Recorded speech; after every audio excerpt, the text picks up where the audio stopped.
അടുത്ത കളർ വരുന്നത് ഒരു റെഡ് കളറിന്റെ ഒരു ചെറിയൊരു പ്രിന്റിൽ വരുന്ന റെഡും വൈറ്റും ഒക്കെ ആയിട്ട് ചേർന്ന് മിക്സ് ആയിട്ട് വരുന്ന ഒരു പ്രിന്റിൽ വരുന്ന ഒരു പ്രിന്റാണ് വന്നേക്കുന്നത്. നെക്ക് വരുന്നത് ചൈനീസ് കോളറിലാണ് വന്നേക്കുന്നത്. അതിനകത്ത് യോക്ക് പോർഷനിൽ ഒരു 2-3 വൈറ്റ് ബീഡ്സ് ആണ് കൊടുത്തേക്കുന്നത്. അതുപോലെ ഇതിൻ്റെ സ്ലീവ് വരുന്നത് ഒന്ന് ചെറുതായിട്ടൊന്നൊരു 2-3 കുഞ്ഞു ഞൊറിയെടുത്തിട്ട് അതിങ്ങനെ പഫായിട്ടാണ് കൊടുത്തേക്കുന്നത്. അതുപോലെ ഇതിൻ്റെ സ്ലീവിൽ വന്നേക്കുന്നത് ഒരു വൈറ്റ് കളറിൽ ലേസാണ് അറ്റാച്ച് ചെയ്തേക്കുന്നത്. ഇതിൻ്റെ മെയിൻ അട്രാക്ഷൻ എന്ന് പറയുന്നത് ഇതിനകത്ത് 2 സൈഡിലായിട്ടും പോക്കറ്റ് അറ്റാച്ച് ചെയ്തിട്ടുണ്ട്.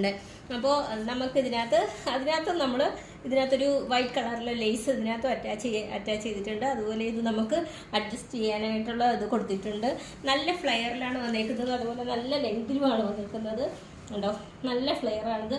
അതുപോലെ ഇതിൻ്റെ ലൈനിങ് വരുന്നത് നല്ലൊരു ക്രേപ്പിൻ്റെ മെറ്റീരിയലിൽ ഇട്ടേക്കുന്ന ലൈനിങ് ആണ് വന്നേക്കുന്നത്. ഇതിൻ്റെ മീഡിയം മുതൽ XXL സൈസ് വരെയാണ് അവൈലബിൾ ആയിട്ടുള്ളത്. അപ്പോൾ